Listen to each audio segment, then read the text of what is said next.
In today's video, we will delve into the Shadow series and the Enderverse Saga penned by Orson Scott Card, forming the foundation of the expansive Enderverse.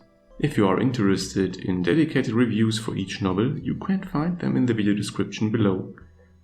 I will mainly discuss my personal insights and rankings of the novel alongside comparisons with ratings from common review aggregators. Obviously, you should be mindful of potential spoilers for all the novels within the Enderverse Saga and the Shadow series. With that out of the way, let us jump into my personal ranking of the Shadow series and Enderverse Saga. On 11th and last place, we can find The Last Shadow, which was published recently in the year 2021. The Last Shadow falls short due to its repetitive narrative beats, where the story seems to tread familiar ground without introducing fresh perspectives. This repetition not only hampers the novel's momentum, and not only fails to explore intriguing questions left unanswered in earlier installments, but potentially damages the plot in other novels as well. Moreover, the characterization in The Last Shadow lacks depth, rendering the cast less compelling and failing to engage readers on an emotional level. Overall, these weaknesses detract from the overall impact of the novel within the series. The 10th place in my personal ranking was secured by Shadows in Flight, published in 2011. Shadows in Flight is marred with irritating main characters whose behavior can be off-putting to readers, detracting from the enjoyment of the narrative. However, amidst these shortcomings, the novel manages to explore some intriguing aspects concerning the nature of the Formics, adding depth to the Enderverse lore.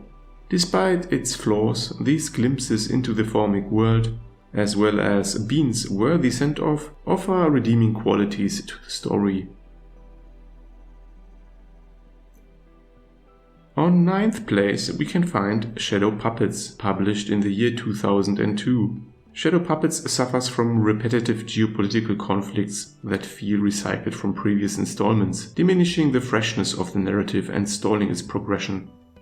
Additionally, the presence of an irritating, one-dimensional and frankly unbelievable antagonist in Achille detracts from the overall enjoyment of the story, as his actions and motivations become predictable and tiresome.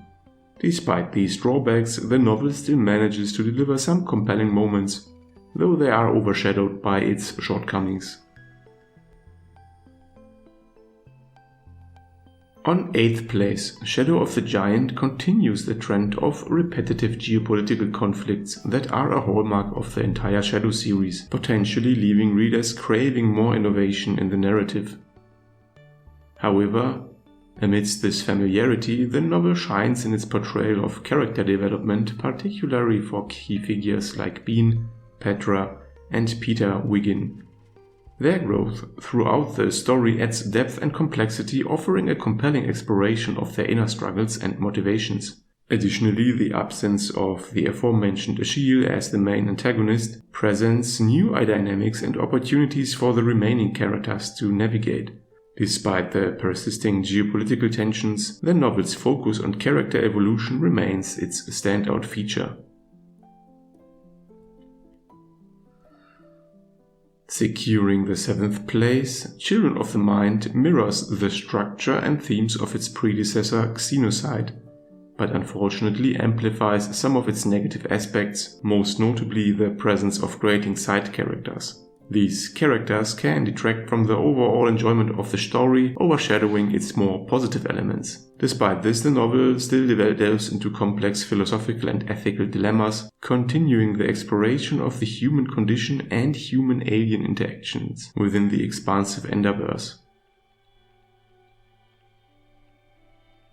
Continuing on 6th place, Shadow of the Hegemon offers a serviceable storyline with competent main characters. Yet it falls short in terms of innovation, specifically if viewed through the lens of science fiction.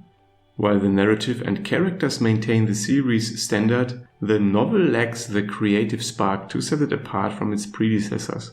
After all, the events in Shadow of the Hegemon and the other Earth-centric novels of the Shadow series, to be fair, could have happened in an alternate year 2000. Despite this, it still provides an engaging continuation of the Enderverse saga, setting the stage for the events that transpire in the far future. Xenocide made 5th place in my personal ranking, as it propels the narrative of Speaker for the Dead into a new phase, expanding upon its themes, conflicts, and crucially adding more narrative settings. However, as happens to have become a recurring theme in this list, the novel is hindered by the presence of some irritating side characters, most notably the Ribeira family, which can, as mentioned previously, detract from the overall immersion and enjoyment of the story. However, Xenocide remains a significant installment in the Enderverse, continuing to explore complex philosophical and ethical questions within its richly imagined universe, most notably the relationship between humans and various alien species. On 4th place we can find Speaker for the Dead. It stands as a commendable science fiction novel in its own right, showcasing thought-provoking themes and intricate world building. However, it is notably disjointed from its predecessor Ender's Game, both in tone and narrative focus. Despite this divergence, Speaker for the Dead offers a compelling exploration of morality, cultural differences, and the complexities of communication, establishing itself as a noteworthy addition to the Enderverse. On 3rd place I have added Ender in Exile. One could make an argument that other novels, for instance the aforementioned Speaker for the Dead, have achieved more than Ender in Exile.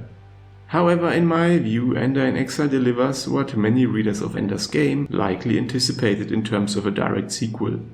It follows Ender's journey post-war, providing insights and closure that align with expectations set by the original novel. Despite its predictability, the novel offers a satisfying continuation of Ender's story, filling in gaps and addressing lingering questions from its predecessor. The runner-up on 2nd place is Ender's Shadow. It meticulously crafts one of the series' most compelling characters, Bean, providing a rich backstory and perspective that adds depth to the events that transpire during Ender's Game. Through Bean's eyes, readers gain a fresh and captivating understanding of the events depicted in Ender's Game, making this novel a standout addition to the series. And finally, on 1st place, Ender's Game itself. Where else could this novel have been placed other than on the top spot? So no surprises here, and I will refrain from reiterating the strengths of Ender's Game. If you have not read it yet, you should go and read it instead of spoiling yourself by watching mediocre YouTube videos. So, these are my personal ratings for the 11 novels that constitute the Ender Saga and Shadow series. Comparing my personal rating to the rankings obtained via the combined score from the several review aggregator sites reveals some notable differences. While the top and bottom spots are relatively similar, there is some movement in the middle section of the various lists.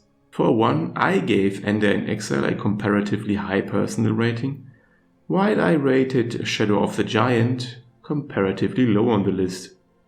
Obviously, these lists are all highly subjective and there is no right and wrong answer, maybe with the exception of having The Last Shadow anywhere higher than 11th place. That would just be wrong.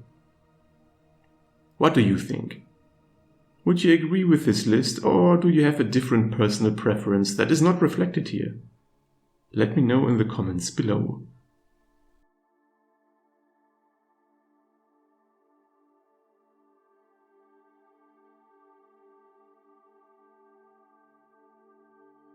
If you liked this video, you may also enjoy the other reviews and content on my channel. Feel free to leave a comment if you want to discuss the novels or if you want to suggest other books that I should review in the future. Please consider upvoting and subscribing, it is much appreciated. Thank you for watching and until next time.